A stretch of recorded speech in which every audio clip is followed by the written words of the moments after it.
Dahulu kala di India kuno, ada seorang raja yang kuat dan kaya bernama Bagastya. Dia memiliki banyak musuh yang iri dengan kesuksesan dan ingin merebut tahtanya. Di antara musuh-musuh tersebut, ada seorang pedagang kaya bernama Navin yang bertekad untuk menghancurkan sang raja dan menggantikannya. Navin adalah seorang yang kejam dan licik. Dia akan menggunakan segala macam cara kotor untuk mencapai tujuannya. Suatu hari, Navin mengumpulkan para penasihatnya untuk meminta pendapat mereka tentang cara terbaik untuk menghancurkan raja. Salah satu penasihat menyarankan untuk menyewa seorang pembunuh bayaran. Penasihat lain menyarankan untuk menyebarkan rumor untuk merusak reputasi raja.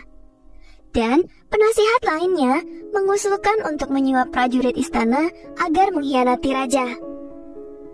Akan tetapi, Navin menolak semua saran tersebut dengan mengatakan bahwa hal itu terlalu beresiko dan dapat menjadi bumerang baginya. Akhirnya, seorang pria tua yang bijaksana yang telah mendengarkan percakapan tersebut angkat bicara. Dia berkata, "Ada 4 cara untuk menghancurkan musuh Anda. Yang pertama adalah membunuhnya secara fisik. Yang kedua adalah merusak reputasinya. Yang ketiga adalah menciptakan perpecahan di antara para sekutunya. Dan yang keempat adalah menaklukkan pikirannya." Navin tertarik dengan keempat cara ini dan meminta pria tua itu untuk menjelaskannya dengan lebih rinci. Lalu, pria tua itu mulai menjelaskan. Cara pertama yaitu membunuh musuh secara fisik adalah yang paling jelas dan langsung, tetapi juga paling beresiko dan tidak dapat diprediksi. Jika gagal, musuh Anda mungkin akan menjadi lebih kuat dan lebih bertekad untuk mengalahkan Anda.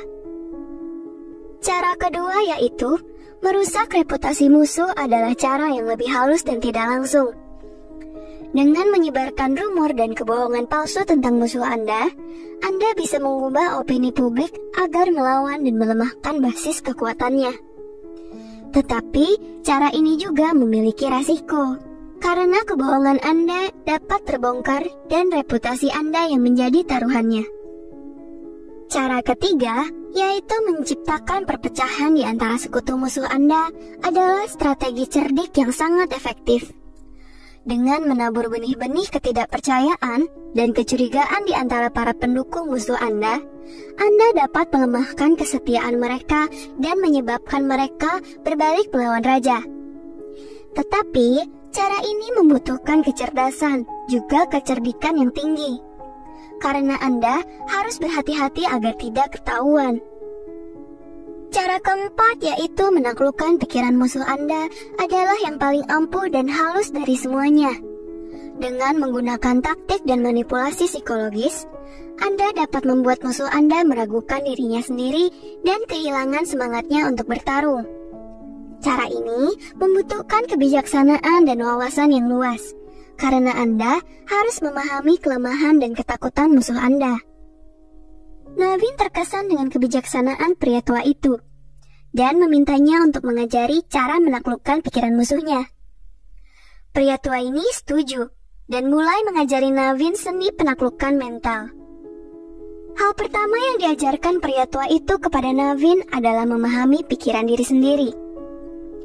Ia berkata, "Anda tidak bisa menaklukkan pikiran musuh jika Anda tidak bisa mengendalikan pikiran Anda sendiri. Pikiran Anda seperti kuda liar yang harus dijinakkan dan dilatih. Jika Anda membiarkan pikiran Anda dikuasai oleh amarah, keserakahan, atau ketakutan, Anda tidak akan pernah bisa menaklukkan pikiran musuh Anda." Hal kedua yang diajarkan oleh pria tua itu kepada Navin adalah memahami pikiran musuhnya. Ia berkata, "Anda harus mengenali musuh Anda sebaik Anda mengenali diri Anda sendiri. Anda harus memahami kekuatan dan kelemahannya, harapan dan ketakutannya, kesukaan dan ketidaksukaannya. Hanya dengan hal-hal tadi, Anda dapat menggunakan pengetahuan itu untuk keuntungan Anda." Hal ketiga yang diajarkan oleh pria tua itu kepada Navin adalah menggunakan taktik psikologis untuk memanipulasi pikiran musuhnya. Ia berkata, ada banyak taktik yang bisa Anda gunakan untuk menaklukkan pikiran musuh. Anda bisa menggunakan pujian untuk mengelus-elus egonya.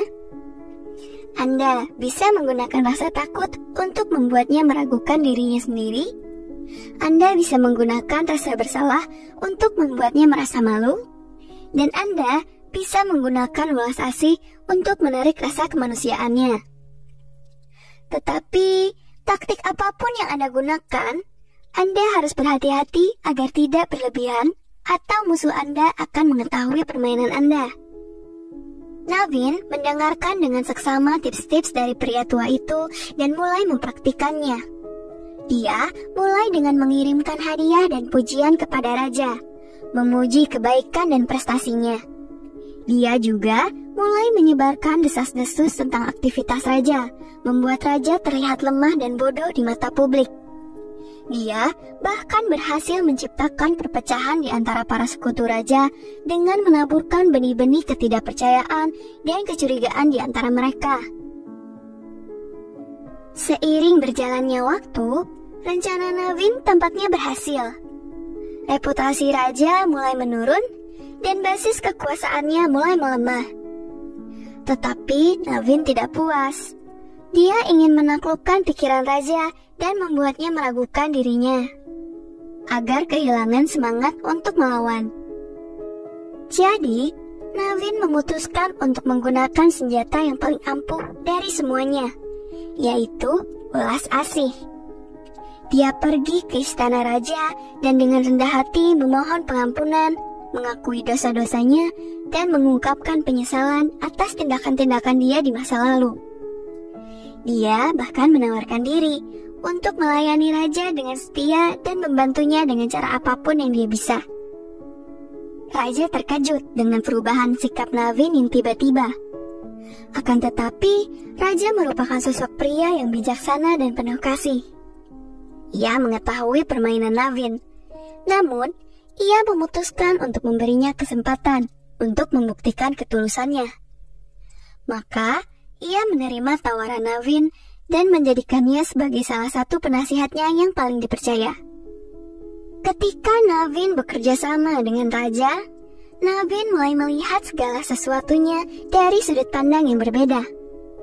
Dia menyadari bahwa keinginannya untuk kekuasaan dan kekayaan telah membutakan dirinya terhadap arti sejati kehidupan. Ia melihat penderitaan dan kemiskinan rakyat, juga merasakan empati yang mendalam terhadap mereka. Ia juga melihat kebijaksanaan dan kasih sayang raja dan merasa terinspirasi oleh teladannya. Suatu hari, Naveen pergi ke raja dan bertanya, "Yang mulia, saya punya pertanyaan. Anda telah menunjukkan kepada saya kebaikan dan welas asih yang luar biasa meskipun saya adalah musuh Anda. Bagaimana mungkin Anda begitu baik dan penuh kasih terhadap seorang yang mencoba menghancurkan Anda?" Raja tersenyum dan berkata, "Naveen, saya tidak baik dan penuh kasih karena saya lemah atau bodoh. Saya baik dan penuh kasih karena hal itulah yang seharusnya kita lakukan. Musuh terbesar bukanlah orang yang mencoba menghancurkan kita secara fisik, tetapi orang yang mencoba menghancurkan kita secara spiritual. Ketika kita menanggapi kebencian dengan cinta, kekerasan dengan perdamaian, dan keserakahan dengan kemurahan hati, kita tidak hanya menaklukkan pikiran musuh kita, tetapi juga pikiran kita sendiri."